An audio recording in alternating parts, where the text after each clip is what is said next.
So I'm actually videoing a postcard reproduction, which is not in color, of a 24 inches high by 36 inch wide etching in aquatint in 8 plate sections I did in fall 1978, my first artwork as a transfer student at the University of Missouri at Columbia Art Department for my MFA.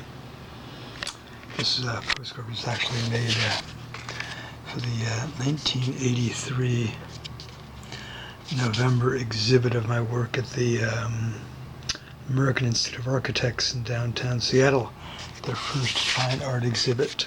I'm going to see if I can get someone who owns a proof and a private collection to video it for me for my YouTube documentation of my art. There's 2 proofs in collections. One's in a corporate pharmaceutical collection in Morris Plains, New Jersey. The other in the collection of the School of Journalism at the University of Missouri, Columbia, which the work was misplaced for many years, found, and is now being looked for by the person who found it, who was going to have it framed, and took it home.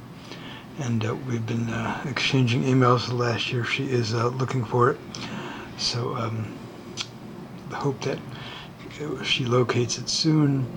It will then be framed and installed on a wall of the J School, as it was called. It probably still is. So I did I had carried a asphalt grounded zinc etching plate, 2 by 3 feet, to the outside the J School, which is again under construction, and I drew with an etching needle stylus like through the dried asphalt liquid ground, and then I did the first etching and then subsequent aquatint sections. And then later on I cut out with a saw several sections, cut up the plate of an etching I had done in Carbondale a couple years before, called Bridge and Foliage Fantasy. Cut that into sections, which I then inked separately, and then all 8 pieces were printed in one run through an etching press.